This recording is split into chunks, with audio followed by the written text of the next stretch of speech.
For some reasons, I'm really excited today. It's a beautiful morning in the Garden City of Port Harcourt. Welcome to Atlantic Television Network.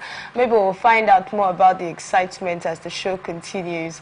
This is a syndicated live program of the network that features chit-chatting and conversations on special interest topics, on news events and on stories through correspondent reports, expert opinion, and stakeholders analysis. The program is Atlantic Blowout, and some of the topics that we'll be discussing today, we'll take this one from Delta State, where it reads that Warri refinery workers are to resume protests at August 19. And we'll take a story from National Assembly, why we haven't donated half salaries. Reps, remember that they said they'll be taking half of their salaries and then they'll donate the other half to help cushion the effect of the hardship in the country. So they had reasons as to why they haven't started that yet.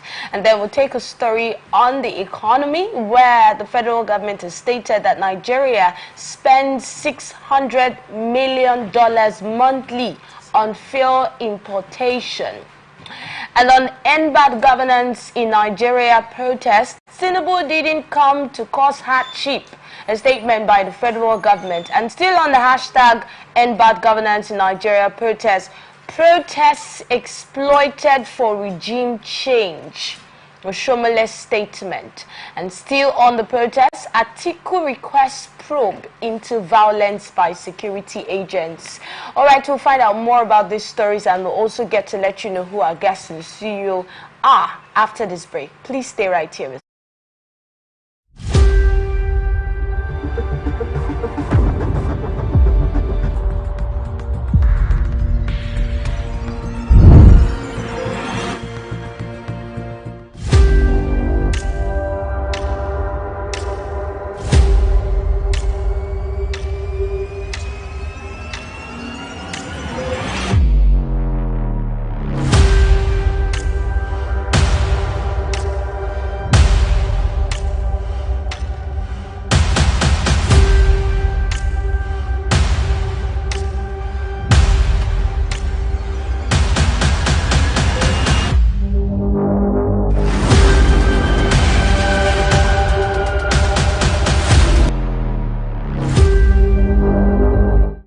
From the lines across the ocean to the land beyond the mountains, through the Sahara, we bring on-the-spot news, live analysis, expert discussions on trending stories in politics, business, socio-economy, sports, and documentaries.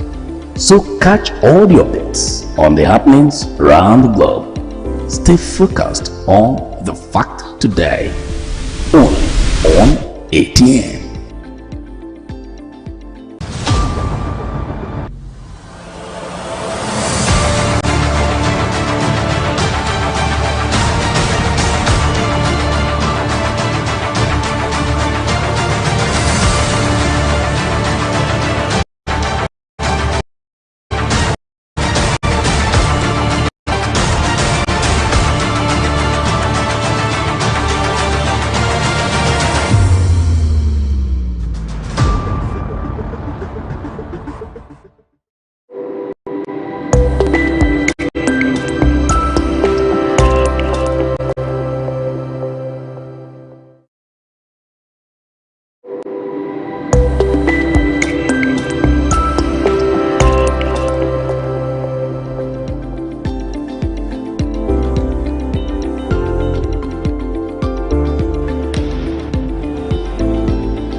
We are back, and it's good to know you're still with us. Let's delve straight to it. With me in the studio on my right for the first time on ATM Blowout is Madu Dab. Madu AK, he's a public affairs analyst amongst many other things. Good morning to you, Madu Dab. Welcome.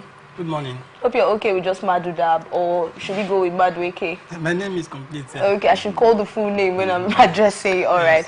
And then on my left is one of our regulars, and it's always a pleasure having him on the show, Ambassador Ekie, C. Ekie. He's also a public affairs analyst. Good morning, Ambassador. My pleasure, always being around. Welcome. All right, let's take our first story. Our first story is coming from Delta State. It's talking about the Warri Refinery. Well, we have the support staff of the Warri Refinery and Petrochemical Company Limited. They have scheduled their protest for August 19. In an open letter to the Senate President, Senator Godswill Akpabio made available to newsmen, the support staff, amongst others, decried their alleged poor condition of service, calling for better review.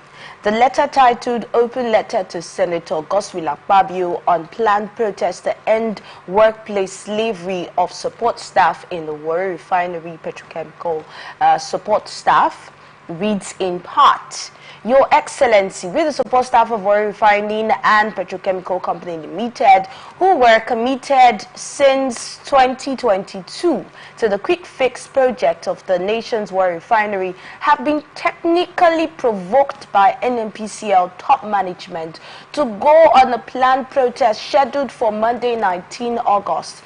This protest is being triggered by the refusal of the NNPCL to approve the implementation or approve and implement the support staff condition of service, improved remuneration package, and the recent NNPCL.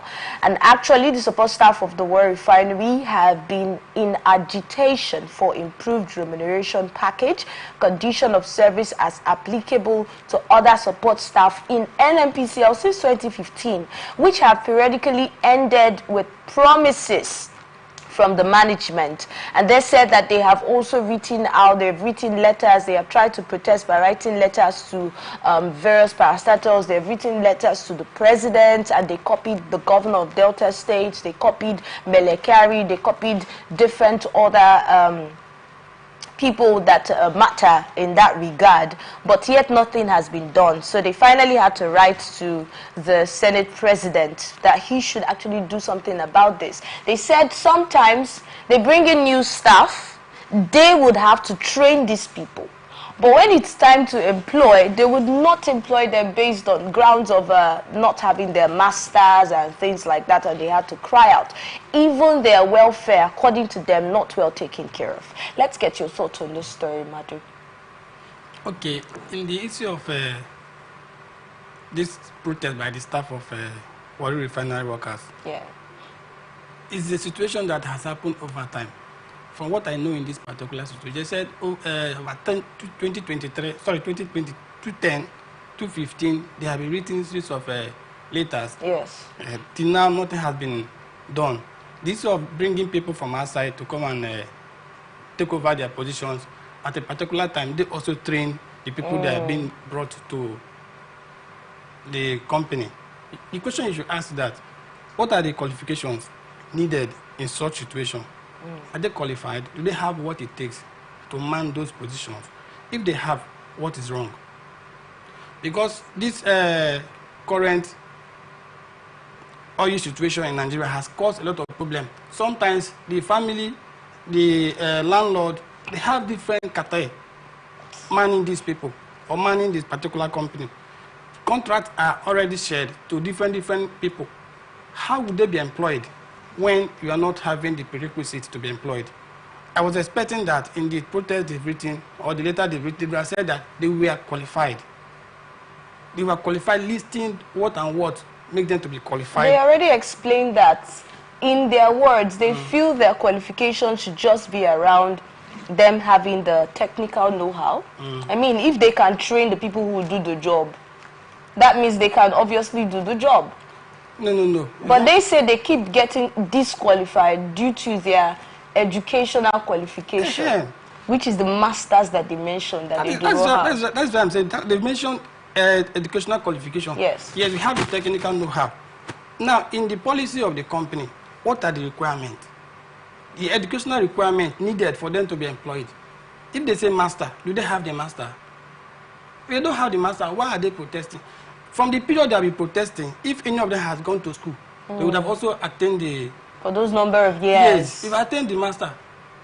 Then after that has been done, you cannot go and continue that. They gave us conditions, so period of time, we were able to meet up the condition, yet we are not being absorbed. Okay. That is my opinion. All right, Ambassador, on that, let's get you.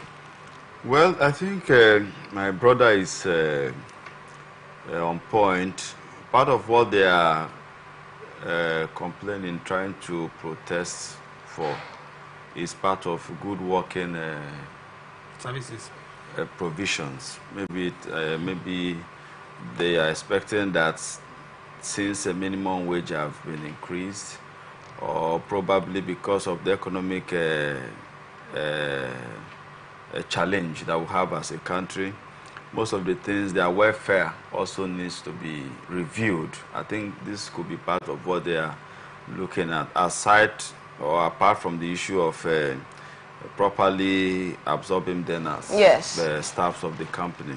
Now, first of all, the contract they have with the Warri Refinery or NNPC has to do with support staff. You know, you must always appreciate the rules of your engagement, the contracts that you signed when you were to resume. So it's very clear that the contract was to support the staffs. That's the legitimate or the, I don't know the best word to use right now. The staff. The staffs. So if you agreed to be a support staff, and then you need to ask, what are the basis for you to become a staff?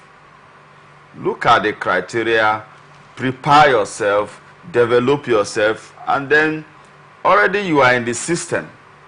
So it will become very easy for you to get, you know, into the official staffing of the company.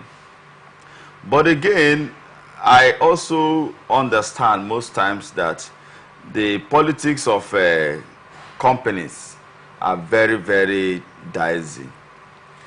Now, they have complained to host communities, which I'm sure the people protesting are not host communities, because probably the company is meeting up to their own contracts with the host communities. But like, we are here working as support staff, this is what we are suffering. Writing to Mr. President, writing to the Senate President, I think where I will lend my voice with them is on the issue of their welfare. Exactly, because if we say they are not qualified for employment, what about their welfare while they are working? So I think since part of what they are looking for, asking for, is their welfare improvement, which is critical. Even if you are a staff or not yet a staff, if your welfare is well taken care of, at least you can be surviving first until if you develop yourself to become a staff of the Warri Refinery. Glory be to God. So when develop themselves, you know, they need money to develop themselves. You see, the issue of a staff support in the refinery is relatively almost like a staff of the refinery. The only difference is that they are not entitled to pension. But are they earning the same amount of salary? The difference of their salaries may not be very much. Now, if you are a support staff, it gives you, I feel that somebody who is a support staff should have an entrepreneurship spirit, whereby you don't want to tie yourself to the normal monthly services. So if you're a support staff, it has also, you know, make you not to become a slave, the monthly slave thing that we always talk about. So I feel that as a support staff of the Warri Refinery, at least to a reasonable extent, what they are having is manageable, but it needs to be improved because of the economic situation. So I want to call on Mr. President call on the authorities of the Warri refineries, also plead with the Senate President that they have resorted to at the moment to see how their welfare can be reviewed, if the resources are there, because they are Nigerians. They are people that have equal opportunities like other Nigerians should have. So in as much as they are our brothers and our sisters, any good done to them is as well being done to Nigerians. All right, let's look at the maximum functionality of and productivity of our refineries in Nigeria. One of the big issues that we have and one of the big topics for discussion in Nigeria today. In fact, during the president's broadcast, people were expecting to hear him say things about the refinery. So what do you think Nigerians right now are expecting from the president at the moment, referring to our refineries and the state of our refineries and all of that trickling down to the price of petrol? Madu. Okay, thank you. This issue of refinery and petrol, it has lingered for decades, and till now no solution has been found. The only solution, most of us were thinking that if it happened, Nigeria will have to have a breathing air, a good breathing air, is the issue of a Dangote refinery. But we now heard what happened, and even Dangote himself cried. The rich also cried. We Nigeria, the rich also cried. Yes, we saw it. He cried. It does not matter that he must not see his tears, but he cried. But thank God the president has, from what we learned, that he has ordered that petrol should be given to, products should be given to the refinery so that they can function optimally. Then in the other side of every day we hear turnaround maintenance. We have been turning around to maintain our refinery to today. We heard last year that a Port Harcourt refinery will function from June till now. We are in what? August. What do you think is delaying this? It's they will call it administrative bottleneck. Sometimes too, funds are not available. Funds are not available, even with all of the monies that have been allocated for our refineries? Of course, it's possible. Let me give an example of Bonny Bodo Road. I want to mention issue of funds not being available. Okay. Bonny Bodo Road, when it was flagged off, then President Muhammad Buhari said 4 years. How many years are we today? It has not been completed. Because after it had been flagged up, the necessary requirements were all provided. But at the time, Julius Berger and federal government are not having issues over funding. That delayed the process. That's why I said, in the issue of this refinery, sometimes funding might also be a problem. Ambassador, do you know how much we have allocated? In fact, some Nigerians have said, all the monies we have spent on our refineries on paper, can we, if we had put all of them together, would have been able to put up, a new refinery? How we should were all spent? You know, that is that. Do you also believe that funding is the problem here? You see, when a community have only one farmland, it will be very difficult for that farmland to know peace. You have to break it down. Yes, by the explanation, very many big, if I will use that word, elites in Nigeria, their interest is always on crude. And the processes of crude have different, points of economic benefits, starting from the oil exploration, the drilling, getting to the point of refining or marketing or thereabout.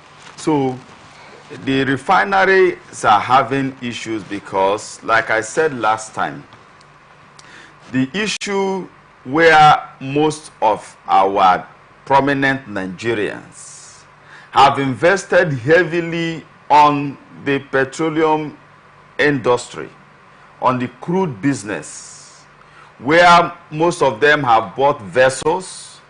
What is the essence of the vessels? For exportation of crude and importation of PMS. So if the refineries are working effectively, like I said always, the businesses of most of our brothers and sisters looks as if it's closed. And every day I appeal to them here that for the benefit of the common Nigerians, they have made a reasonable amount of money. They should diversify their business plan so that the common Nigerian man can breathe. Because of the cabals and the cartel that are involved in the oil politics, the oil business, it will be difficult for the refineries to work. So even if because of the political system we run, where our political leaders wants to give, privileges based on political considerations, and before they even get into power, some certain amount of contracts or discussion has been placed.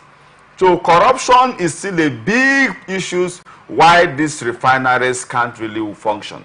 So it's not a matter of finance not being available. It's not funding. Now, my suggestion will be, thank God Mr. President has approved the issue of renewable energy. Because if we have alternative source of energy that is working, I can tell you for free that the refineries will begin to function, because they will be looking for means of getting it cheaper here and then selling it. Because why? If I'm using solar, like I always say, if I'm using a renewable car, maybe solar car or electric car, I'm in my house, I have solar. I don't have business with crude. I don't have business with fuel, neither diesel. So even those who are holding tight that industry will understand that the business is failing. You are aware that the price of crude keeps dropping because most nations of the world are going into renewable energy. Most nations of the world have no business with price of crude dropping, but price of fuel increasing. That's part of the challenge now. In Nigeria, we are the cause of our problems. How so? Yes, we are the cause of our problems. One, we are not ready to do things rightly. We are not even ready for government to function well. When we talk about government, I always ask, is he a spirit? Government we are talking about is human being. Government is Nigerians who are running these agencies. So it's not a spirit. So when people keep telling me government say, I say, hold on. What is government? No, you know what they mean when they say when they say government says it's trying to apportion blame to somebody you don't know. So government is human being. Government is not spirit. So our government and our institutions, our refineries are not working. It's because Nigerians do not want it to work. When I mean Nigerians, yes. Some Nigerians, those who have the responsibility of ensuring that it works. So we must stop this blame game of government. They give you contract to do, you steal the money, you say government. They give you refinery to fix. Money have been approved for you to fix those refinery. You have failed to fix it. Tomorrow you come back, government. Because why? You feel that that's your own conduit pipe. The annoying part of it is that after we are given a date for the refinery to be functional, we're usually not told that, oh, this is what happened. This is why we could not meet the deadline that we gave you. Do you know how many years we have been given deadline by Melekari? That's what we are saying now. That because it's just like the East-West Road and some other projects in this country, every year they appear in budgets. It looks as if those who run these systems are mediocres, that they can't think further. If I remember correctly, Ambassador Eki, I remember once we had this conversation when Melekari gave us a new date for the refineries to be functional this year. I think he said August or so, but then he later said before the end of the year, right? Before December, yes, we're going to have them functional. I think you said, because this is a new administration, let us see if he's saying a different, if it's going to be a different ball game this time. Yeah, you see, And then I reminded you that it's the same Elekari who has been giving us these promises all the while. And you said yes, but it's not the same administration. Because it's a different administration, the story might be different this time. of course. Okay, so you still hold that belief? You see, I believe that if Mr. President and this new administrations wants to fix the refinery to get it to work, it is possible. You think the previous administrations didn't want to fix the refinery? That's why we are Australian. You know, when a man comes and gives promises, you don't kill a man based on someone's failed promises. All right. So that's why I said that this is a new administration. Let us believe that the new administration will do something different. So you think all the cabals will be taken off, the cabals that you mentioned? I'll come back to you. Hold that thought. Let me get Madu's thoughts on this one. Do you see a different ball game this time? Yeah, I have checked many things. Okay. Before they said there was no political way. This of subsidy removal, corruption, this and that. We must have someone who has political way to handle it. Now, the president of the Republic of Nigeria, Asiwaju Bolaji Tinubu, on the day of his inauguration, he exhibited and demonstrated that political way by removing a subsidy. Today, now what are we doing? We are protesting against it. Before, we are clamoring for who has the political will. To do what? First of all, to handle Nigerian problem. One of it is subsidy, yes. But I'm saying about that, there's no president, either any campaign that they've not mentioned removal of subsidy. But have you seen the effect of the removal of the subsidy? What I'm trying to explain to you is that Nigeria, we said we don't have somebody who has political will to implement certain policies. Now we have it. We are protesting against it. Jonathan raised up of subsidy removal. People protest against it, including the current president. Today he has also done the same. People are protesting against it. So there is no policy that government will take or government want to implement that people will not find it difficult at the earlier stage of the implementation. This is 1 year. This is not earlier anymore. No, it's earlier. Is this still the earlier stage of implementation? Why is earlier? If they tell you the level of the cage, the level of cage involved. The cage, I mean that the people that are caging the process, which my brother mentioned as Kaba. You also said Kaba. The level of Kaba. I was quoting him. Yeah, okay. Now, the Kaba is not a Kaba that you just wake up and dismantle. Don't forget that even this issue of crude oil and subsidy, they were saying, and I also read that about $60,000. I mean, so US dollars million, something like that. Okay, yes, it's one of the stories we're taking. The money spent monthly on transportation. And then who are benefiting? They mentioned other countries that benefited from Nigerian subsidy. The money Nigerian spent, so that's supposed to be meant for Nigerian citizens, and now being spent for Nigeria and about 3 different countries. So if those subsidies move back completely, then we're going to be funding Nigeria and funding other countries. Before we even get to that story, let's not forget that what Nigerians are saying is, before the subsidy would have been removed, measures would have been put in place. In fact, yesterday we heard reports that Obasanjo still made the same statement. No, why I'm no longer agreeing with them now is that before Jonathan did that, he has put measures on ground. Of course, he did even date. Before, just go back and find that Jonathan, a lot of economic date of so time we're going to remove subsidy. So time we're going to remove subsidy. Then issue of Buhari, the same thing.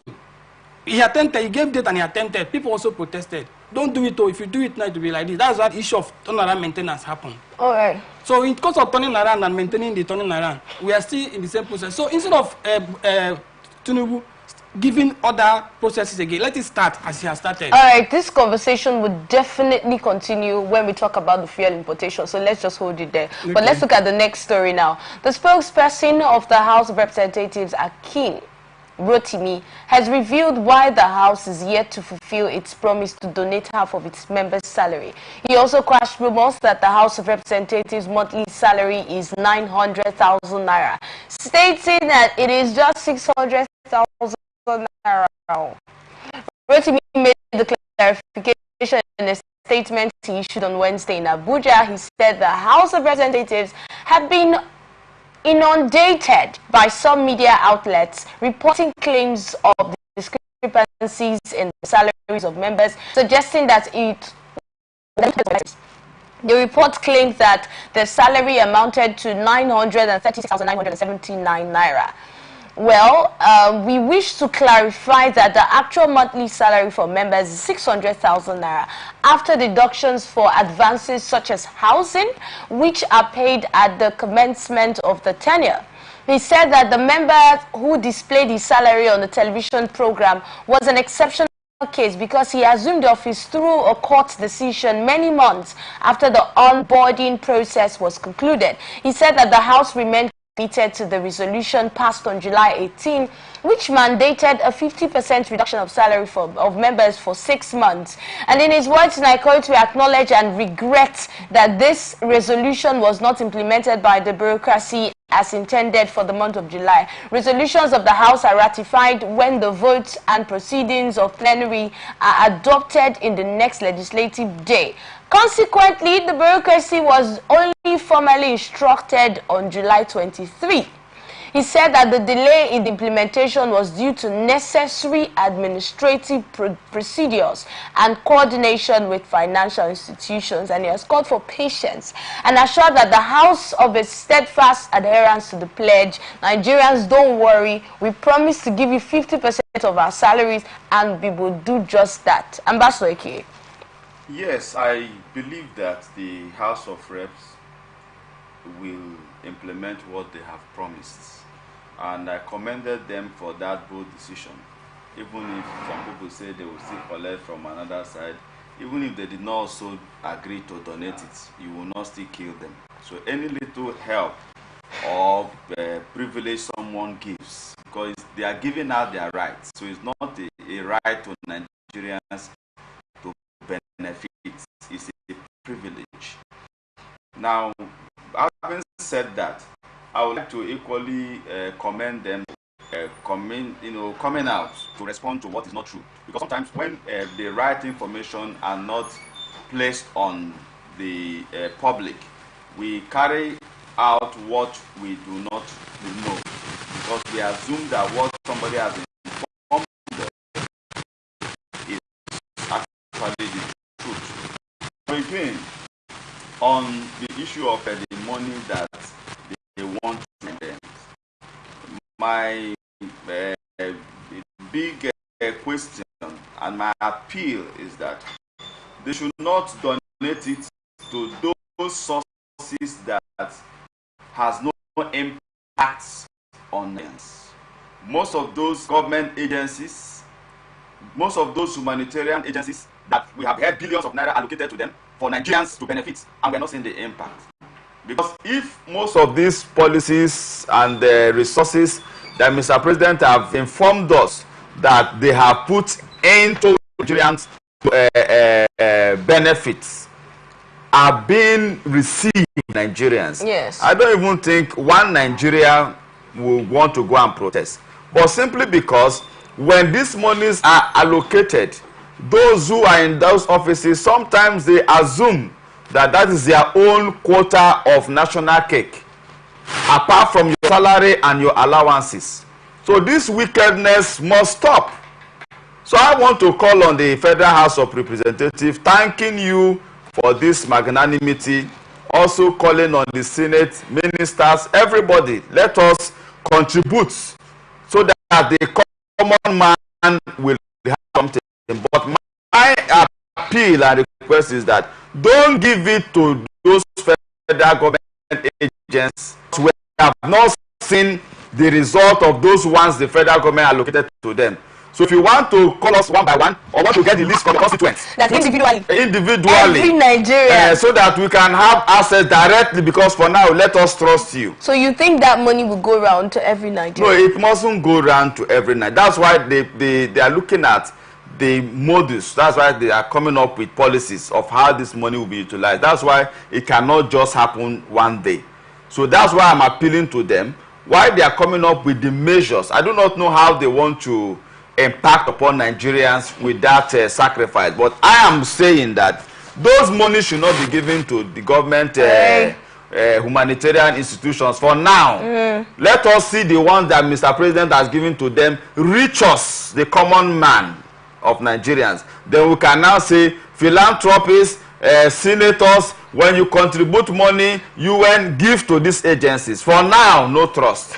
So House of Reps, we thank you, but those money should not be given to I cannot even oppose you if you say they should give it to every single Nigerian, because I'm a Nigerian. But let's hear you, Madu. Okay, just like he said, the day this announcement was made, I'm looking at the implication and also how will it be implemented, to which agency, to which individual, so handling it, or are they going to create a particular committee that's from House of Rep that will man this particular process from when to when? And then back to the issue of funding. Maybe people don't understand why I use the word funding is a big problem. They said they are going to donate half of their salary. Which date is that? And you know, voucher closes by 15th of every month. By 15th, their salary request has already been concluded. Yeah, of course, the voucher closes by 15th of every month, every government agencies. So on the 15th, the voucher has closed. July salary, that salary cannot be deducted because they've already sent every other details. So the implementation will be in the next month. If voucher is closed by 15th and the announcement is on the 18th, even if they are going to be paid between 20th to 25th, they are not paying from, they are no longer that day. The voucher has closed on the 15th. That is why they also quoted bureaucracy. It's not an easy task. Funding is difficult in Nigeria. If you announce it, you pass a lot of processes before you get to the whoever is supposed to get it. So, like he commended them, I'm also commending how the Senate should also take that look, and then down to other state assemblies, other government political office holders, so that they should know how they can be able to reach out to Nigeria. When Nigeria hear that they are delivering part of their pay to them, they'll be happy. Nigerians are not every Nigerian is happy. I have had different guests on this show talk about this topic, and I can tell you for free that not every Nigerian is happy about this, because they're saying when we were talking about the lawmakers, you know, salary and all of that, we're not talking about their basic salary. We're talking about their allowances, because Nigerians feel like that salary is nothing compared to the allowance that these people receive. And from the demands of the end governance, when they say reduce cost of governance, these are the things that they talk about. This of reduction of cost of governance, almost all the presidents have tried it. All the presidents. So you're saying it's not possible in Nigeria? When let's say Tinubu that has political to do a lot of policies and implement them, by the time the man will raise up or rise up and begin to say, tomorrow we are cutting off salary, you see court cases, because he has infringed in the right of those elected persons. So have we not had a lot of civil servants that have not been paid for months? Is that not their rights being infringed upon? We have to confirm why they have not been paid. By their state governors, even when the minimum wage was even increased, when some of them were still earning the previous one. The issue of minimum wage, it has implementation stages. Okay, let's leave minimum wage now. Let's look at their basic salaries not being paid. The basic salary is not paid. That's why you have to confirm why the basic salary is not being paid. Is it by the direction of the governor, or director of the governor, or governor decide, or the chairman decide, or they are... Those are reasons. No. These are people who worked. If you know that you cannot pay their salaries for the month, tell them to stay at home for this month because we can't afford to pay you. Let me give you an example. Okay. There are people who claim to be an employee of a particular government agency. Yes. When they want to undergo certain level of verification, so will not appear. As a staff, you are giving directive or giving notice that so they will come and appear for verification, and you do not appear. You know, sometimes we hear the first thing that people say. That's one case out of many. And because you not give an example, I'm not giving that's one example. That's one out of many. Do you agree that there are state governors at some point, one point or the other, who have owed civil servants their salaries? Is it the legitimate civil servant? When we're talking about civil servants, are we talking about fake civil servants? They are now. Why would you have fake civil servants in the system when we have an act that you should just go back to? That would definitely pick them out. That is, it's because of picking them out that the salary has stopped. No, that's not true. Okay. Well, I think on the issue of salary is a statutory benefit. Allowances are privileges. You cannot say a House of Rep member that have a driver should not be paid because you want us to cut down the cost of governance. Now, you cannot say that their security man at home should not be paid. Mind you, these are Nigerians too that indirectly are benefiting from this money. So it's not that these are not, I'm not holding brief for them, but I'm just trying to be realistic.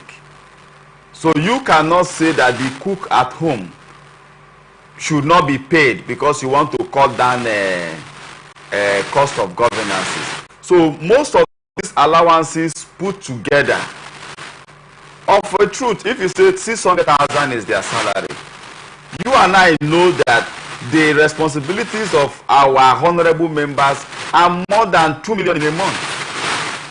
Because what responsibilities? Are you talking about personal responsibilities or when I say responsibilities to the nation? Yeah, when I say responsibility, I'm talking about we depend on our leaders. We depend on our leaders for most of our personal needs. Because of why we don't have jobs, and that's why we are talking about job creations. We have so many jobless Nigerians who are constituent members of these National Assembly members. So most times, oh, my mother is sick, help me. My wife just put to bed, I need help. So my point, what I'm trying to justify is that when we talk about cutting down cost of governance, we can. We can, and they have started with their statutory benefits, which is lawful, which is their salary. Yes. Now, I just want to lend a voice on what my brother talked about, the issue of the bureaucracy, the 15th. They call it donation. It has to do with morality now, not legality now. They have promised from July, right? Their July salary. So even if it gets into their account, they can still donate it. All right. Because it is called donation. But they didn't tell us they'll do that anyway. No. If I believe they are men of integrity. So the morality will be achieved. So I want to request that it's a time for all Nigerians to sacrifice. Especially those who are benefiting directly from our national investments. Those who run our government agencies, not just the ministers. We have permanent secretaries that are also doing well. You know, we have contractors, government contractors too. You are making profits. Traditional rulers that are receiving allocations, when they share money, they allocate to traditional rulers. You know, it is time for every one of us that are benefiting from one way or the other from the national, resources, to begin to reach out to the needy. Reduce your exotic lifestyle for now, so that we can all survive. All right, thank you so much. To reduce protests. Okay, thank you so much for your thoughts on that one. Let's look at the next story. The Minister of Finance and Coordinating Minister of the Economy, Wale Edun, has disclosed that the country currently spends $600 million monthly on fuel imports. He attributed the high cost of wheat to neighboring countries, extending to Central Africa, benefiting from the nation's fuel imports. Edun shared this information during a television interview where he explains that this situation was a key factor in President Bola Tinubu's decision to remove the fuel subsidy, as the country lacks precise data on domestic fuel consumption. According to a report by the National Bureau of Statistics, the country's petrol import was reduced to an average of 1 billion liters monthly after President Bola Tinubu removed the fuel subsidy on May 29 last year. Now, he said the fuel subsidy was removed May 29, 2023 by President, and at the time, the poorest of 40% was only getting 4% of the value, and basically they were not benefiting at all. So it was going to just a few people.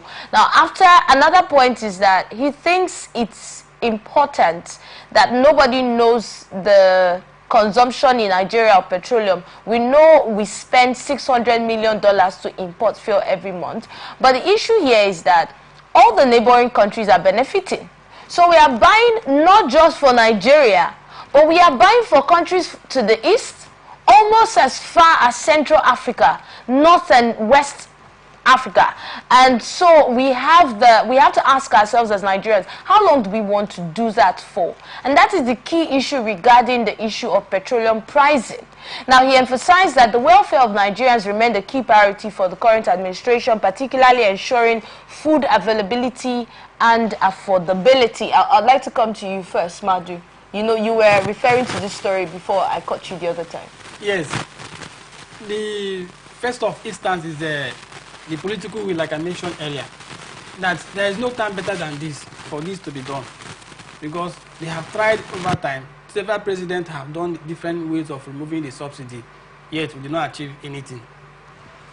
So now that we have gotten to this stage, and thank God the president has addressed us after the first or second day of the protest, and from that address, he's not going back from the subsidy removal. Therefore, thank God we read it here. People are listening and they also heard. You are spending for Nigeria according to the financial record, but those who are benefiting are more than Nigerians. Or are we spending for those of our country, our citizens that are residing in those countries? If we are spending for them, then let's know. Obviously not. So if we are not spending because of the fact that they are residing there, we are spending for those who are living in Nigeria, consuming the product in Nigeria. The subsidy must be stopped. Look at the amount mentioned. $600 million monthly. And we are not the one using it alone. Assuming this fund is meant for only Nigeria, they would have known the impact on us. For the fact that government cannot even keep statistics of what happened. I'm not the one saying it. They said they don't have the statistical data of the number of importation and the number of persons using it. And when you don't have record of anything, you try to have the record, it's difficult. You try to get it, it's difficult, you stop. Maybe after stoppage, now you will not be able to have the record. Now that they've stopped, nobody is knowing. They don't bother about it again because the fund is no longer spent. The fund is no longer spent, according to them. The fund is no longer spent unless they are saying that they are continuing spending the fund. So the subsidy removal is good for us so that we know that it's only Nigeria that are paying for themselves. Ambassador. Well, I think they said the elders don't lie and the leaders don't also lie. Hence, I would have wondered where the federal government will come to the public domain, the person who represented the government to say, we don't know who and who is benefiting from these supplies. What then is the work of NDPRO? What then is the work, what do you call what the work of NNPC? We have agencies that are responsible for marketing, for distribution of PMS and all of that. We have regulatory agencies. Is it that there is no record?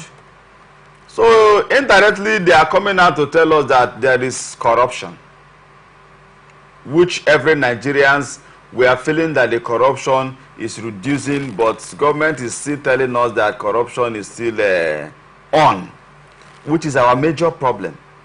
Now, when you want to talk about other African nations benefiting, but I used to hear Mr. President has gone to Ghana for a business talk. He has gone to what do you call it, Côte d'Ivoire, whatsoever. Economic summit. Economic summit. Is it to always submit for Nigerians to always sustain the subsidy for the benefit of those African countries? Are they not generating revenues? If the petroleum product is beneficiary to them, is it wrong for Nigerian government to say if it is lieutenant colonel or general, for those of them that have military government, or President this, the total amount of importing petroleum products, since we are not refining, is also so amount. Because your country is also benefiting from it. Can we all share this money of our subsidy? Because let us be our brothers keepers. So any nation that refuses to contribute, then you can deny them of the supply. Because now it has to do with economic survival now. It is also biting on us. So that the removal of subsidy will not also be a pain to our other neighboring countries. We are all Africans. We are one. So my own is, if we are actually even producing this thing, refining it, we have the product, the raw material, the crude, right? So if our petroleum industry is working well, our refineries are working, this money would have been saved. Would we not even be distributing to these neighboring countries? Yes, so we will not selling to them. Exactly. Rather. We'll be making better money and our economy will be getting better. So to wrap up the story, I want to say, Mr. President, that the removal of fuel subsidy is a wonderful idea. But the policies to cushion the effect, which you know from the very onset, is not working. We are not saying that removal of fuel subsidy is bad. We clapped hand for him. Like I said to anybody, that this one president that has demonstrated political will. We talked about the fuel subsidy. I mentioned here that during Jonathan's time, I was a member of the federal government team that went for River State, 10 per state, that organized town hall meeting appealing to Rivers people if subsidy should be removed or not. And the whole chorus across the nation was that subsidy should not be removed. So this is not the first time that Nigerians are saying that subsidy should not be removed because of the hard effects. Now it has been removed, but it's not working. So my appeal and suggestion is, what Nigerians need now, Mr. President, our governors, our local government chairmen, is not big roads. What we need to be alive before good big roads, big hospitals, big whatever will be completed for us to use. So I want to say, thank God there is local government autonomy. The local government chairman for now should concentrate on seeing how the villagers will feed. If they give you 250 million naira for your allocation as a local government chairman, at least 150 million should be channeled on food and welfare infrastructure. The governors of the state at this point in time, our IGRO and federal allocation, 60% should be used on food and welfare infrastructure. If we invest in the infrastructures that has to do with the food, economic survival of Nigerians, our states and our local government citizens, I can tell you we will be patient for these wonderful policies and programs of Mr. President to come up alive. So we are looking for food and welfare. What are you talking about? Agriculture, right? Investing in agriculture. When you talk about investment right now, I don't want to agree with you. You're talking about giving farmers money to go and plant. It's somebody that have fed, that have food in his stomach that will go to farm. That's why I want you yes, I'm talking about if the local government chairman, state governors, we have different communities. If what we need right now is rice, gari, we need money. Share food items, share money palliatives. To not just palliative, my sister. Food items. Not just food items. Money is involved. Okay, you're trying to say they should distribute money to the members of their local communities. The communities. Governors, 60% of our allocation should go to indigenes, how to feed, how to survive. Share the money to them, give them food, so that they can survive. I knew that was where you were going to, but you kept saying I don't miss what about I said, oh God, break it down. You are saying they should give us money, Abi. Give us money food, share money for now. Okay, all right. Let's survive and wait for the programs and policies. To that. Well, we have to go on break. Yes, no 30 seconds. Okay, you see the issue of palliative. In my experience, I've been in government. I'm still in government. In my experience, if federal government, state government, or local government bring palliative, the highest we go to a community should be like 1 bag. 5 bags of rice. How would they share it? 5 bags of rice for one community. Yes, that's true, because somebody mentioned so how would they share how it? In his community they were sharing cups of rice, and he got 2 cups, and people said, you even got more. Some of us go 1 cup of rice. How will it be shared? So it's because of what is invested in the palliative is pretty small. If we have agreed, I always say... You're saying pretty small. If they tell you the amount I always said that no governor should tell me we don't have money for people's welfare, because it's our money. No governor has the right to tell our citizens how their money must be used. If we are dying of hunger and we are telling you now that suspend gigantic roads, don't be coming out to tell you that we must have road. Who are you? But do you agree that all the times that, maybe not all the time, but most of the time that palliatives have been distributed in Nigeria, if it is, my dear sister, if we agree that so amount of money will be shared, so bags of rice will be bought, we have town hall meetings most times. We have agreed as a local government that this month so amount of money is coming to our local government, and this is what we want to do with it. We set up committees, and then we know that what is coming to our community, everybody knows. State governor, this is how much you are going to send to different local government. Local government, we have agreed. So if you now go and loot that money, community can burn down your house. There should be jungle justice. We will never call for jungle justice here on TV. But thank you so much. It's on the extreme anyway. It will not get to that level. Yes, it will not get to that level. I believe our leaders will be responsible. All right, let's go on a short break, just a few minutes, and when we come back, we'll talk about the End Bad Governance protest. Please stay with us.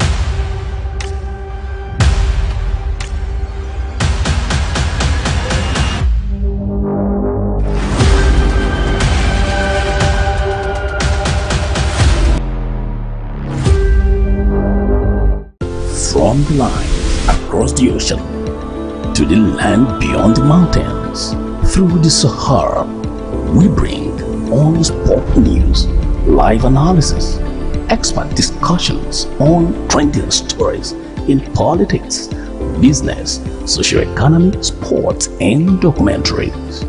So catch all the updates on the happenings around the globe. Stay focused on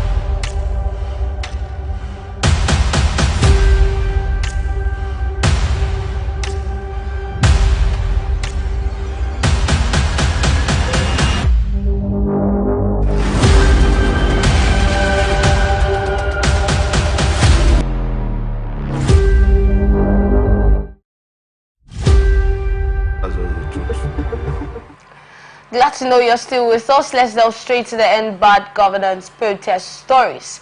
This one's talking about the federal government saying that Tinubu's administration's primary focus is not to impose hardship on Nigerians, but to correct policies and dysfunctional choices that have historically hindered Nigeria's progress with bold and effective solutions. The Minister of Information and National Orientation, Mohammed Idris, stated this in Abuja on Wednesday while briefing the diplomatic community on the recent nationwide protest at a meeting held in the Ministry of Foreign Affairs. He said President Bola Tinubu is determined to implement reforms that would drive sustainable growth and improve the quality of life for all citizens, stressing that the current challenges are only temporary.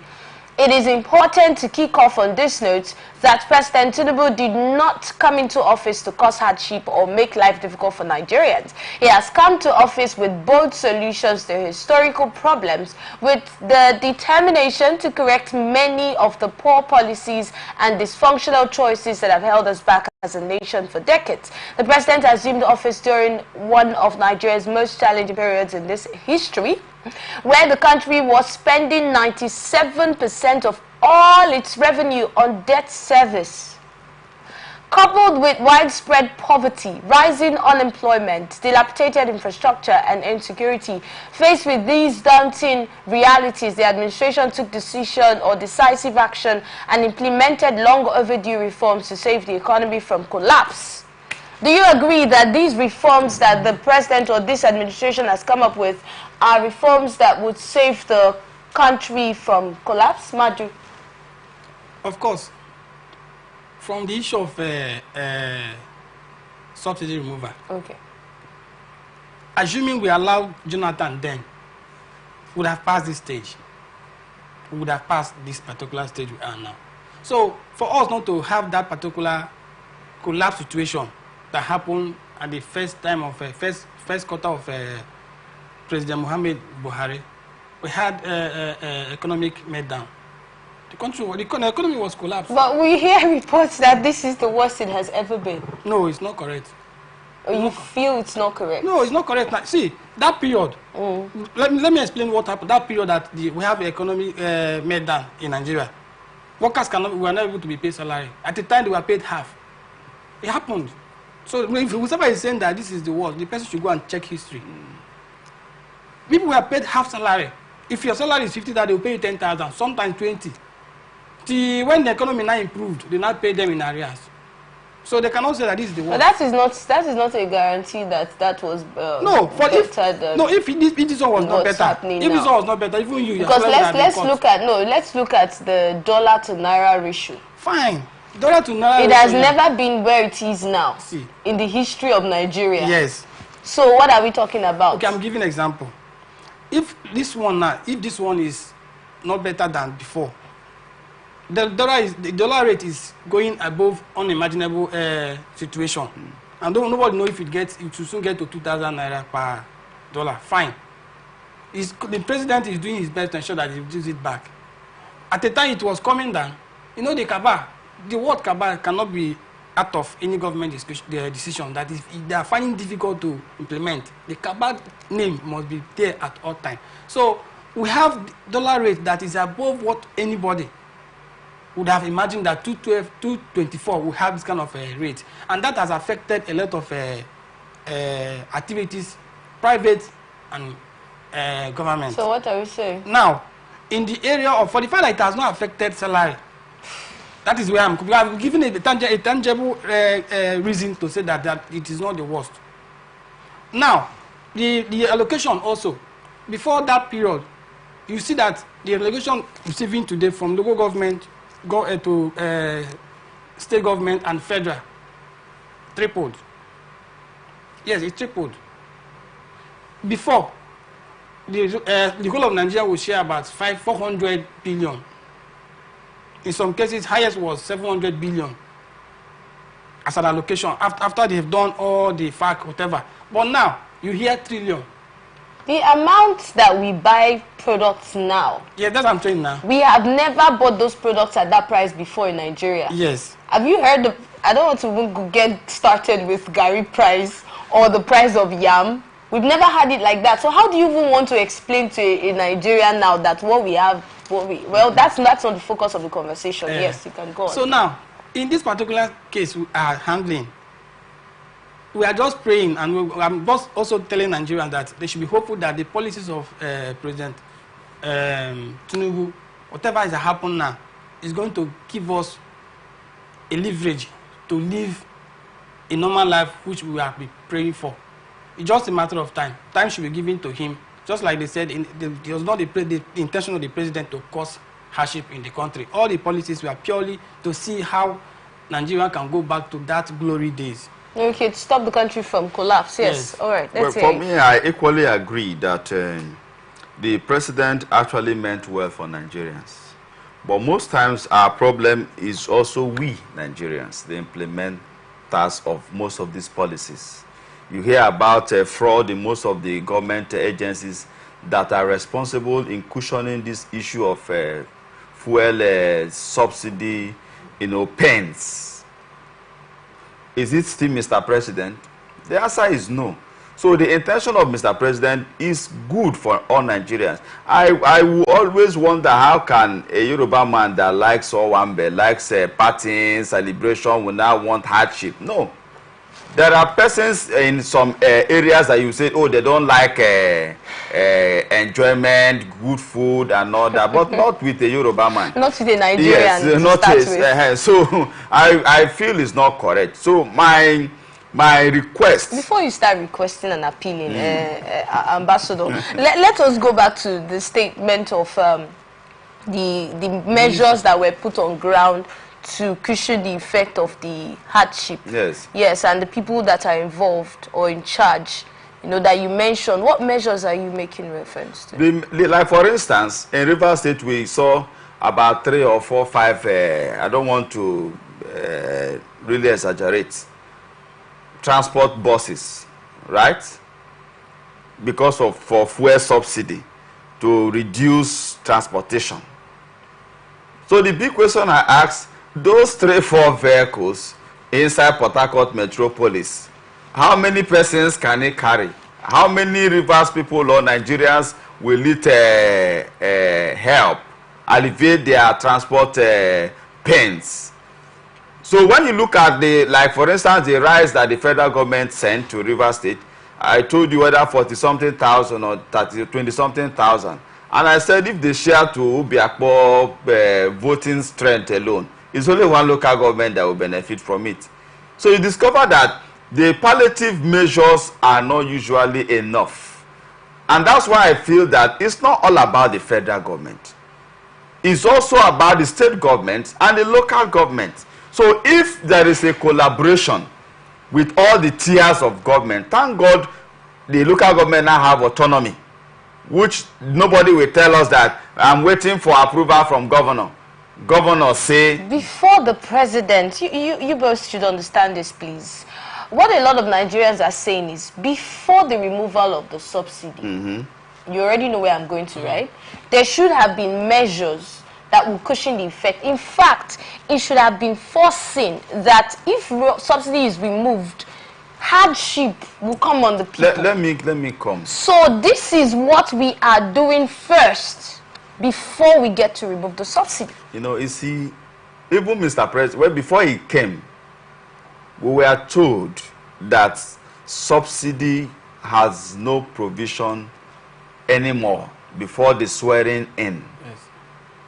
So it's not as if that it was even the idea of Mr. President. He only came and pronounced what he saw. No more subsidy in the budget. And then he went on to come up with measures. The president told us that subsidy has been removed to prevent, that they removed subsidy to prevent the economy from collapsing. That's what we are saying now. So why are you trying And even from the explanation we had in one of the stories we took, where Wale Edun was explaining to us, yes, about the importation of fuel, where he was explaining to us some of the things that are on ground and why this administration deemed it fit to take up the subsidy. So what are we trying to say? Even some people were even saying that, oh, the president, we are just trying to paint a lot of pictures. No. You see, the president came into office in May, and there was already a budget presented by the former president for 2023. So the president only came and made a supplementary budget. Are you implying that the president wasn't the one who took up the subsidy? No. He is the one who came and pronounced subsidy. So you're saying now, he did not remove the subsidy? He removed it. Now we are talking about the things that needed to have been put in place. Yes. The statement of Mr. President is like a rescue mission. When somebody is drowning, you will not say, let me go and consult his father first. If I should... That is not an adequate example here. You see, let us get it right. All of us, you overheard me kept saying that the removal of subsidy is paining us. It's causing a lot of hardship.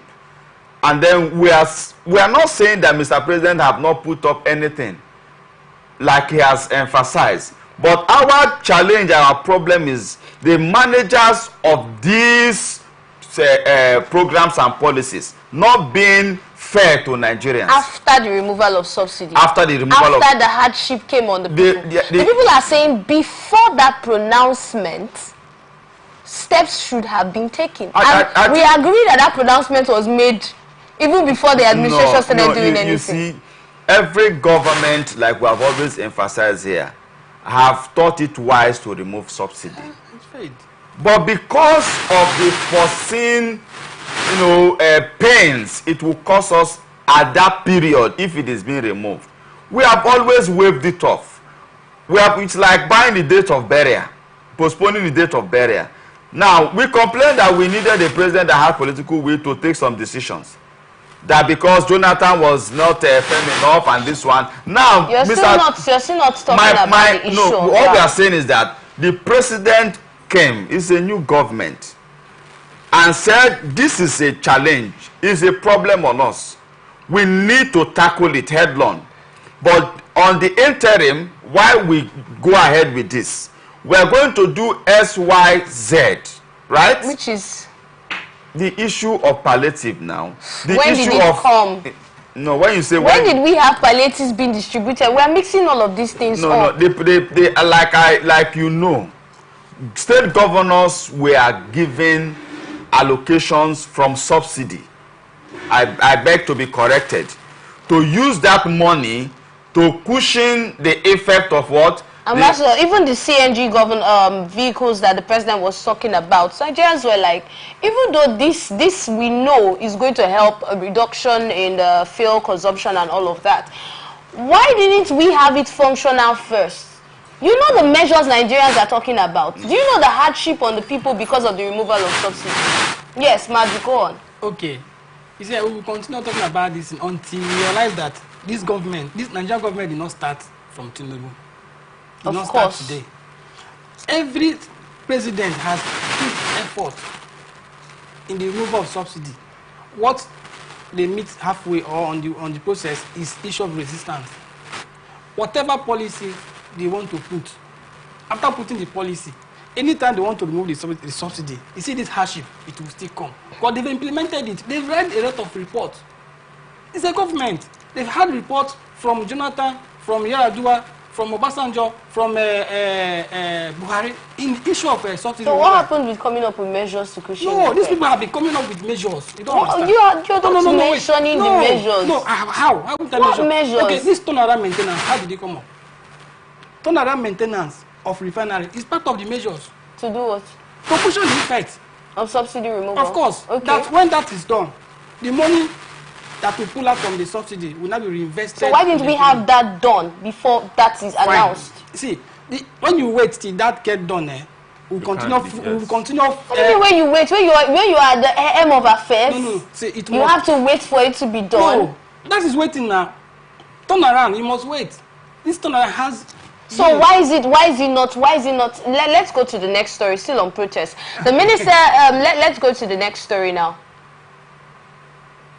Okay, so the minister said for decades the costly, wasteful and unsustainable fuel subsidy regime has denied Nigeria the opportunity to invest in critical infrastructure, social service and the welfare of its citizens. Hence, the president took a very painful decision to abolish fuel subsidy and redirect the funds towards critical sector. Can we go to the next story, please?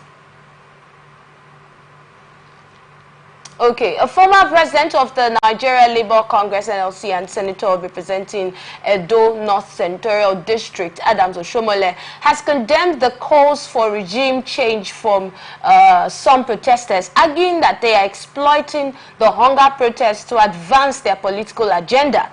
Recall that the End Hunger protest, which started last Thursday, has seen no fewer than 17 people killed as violence erupted in Abuja, Kano and Niger, Borno, Kaduna and Jigawa states. Speaking during an appearance on a television interview on Wednesday, the former Labour leader stated that the only way to change a government is through an election, as provided by the Nigerian Constitution.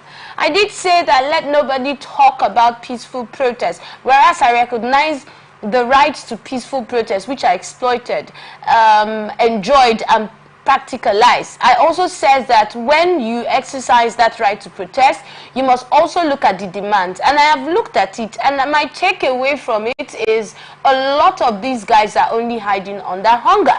What they are actually asking for is regime change. And I said you cannot legally, lawfully, and peacefully demand regime change under the Nigerian Constitution. On the day before the protest, I saw many people calling for peaceful protests, emphasizing that the Constitution guarantees the right to peaceful protest. I have led so many protests, both in the public and private sector, national level, and it must be clear to everyone that the only way to effect a change of governance is to go through an election as provided for the Constitution. These were the words of Adams Oshomole. Yeah. Yes, Ambassador, do you see this protest as, like you said, a disguise for regime change? Well, you know, the heart of man is very, very difficult to understand. The last time I came here, I commended the protesters of River State, right? And said they have conducted themselves very well. And I also commended the security operatives and condemned the killings and some of the criminal activities of some, in quote, protesters in some other states, where lives were lost and properties were burnt. I condemned it. When you get to that extreme, it's no longer lawful protest, no longer peaceful protest. Now, I think recently again, same here in River State, we began to hear the chant of Tinubu must go, Wike must go. You know, now looks as if it's like what the Senator Adams Oshomole is saying. It's like a regime, the protest for regime change. And bad governance in Nigeria. That already explains a lot. No, that's what he's talking about now. That looks as if the protest now is for a regime change. And he is advising that we are a democratic nation, that a way of ending a regime is through election, not by violence, not by, you know, crisis. True. So I don't think the senator is wrong. And I want to call on every protester that we cannot be asking for a military government to take over because we are a democratic nation. All right. Our appeal is that bad governance should end, corruption should end, life should be better for all Nigerians. The hardship is high. And I equally want to call on the president, the governors, the local government chairmen, those who run our parastatals that has to do with welfare. Let us stop corruption. Let us be humane. Let us not be thinking of how to bring in amazing projects when Nigerians are dying of hunger. Do you see this as a disguise for regime change? Of course. Because to even identify, for the people who are writing this letter, who are calling for the protest, to even get a leader, to know how to communicate, no way. The people have said the leader of the protest is hunger and hardship. Is hunger human being? Can you go? It is inhuman. Can you go and have a meeting with a hunger? You can have a meeting with protesters. Who are they? The people who submitted the letters, who are they? Are they not human beings? They submitted the letter to who?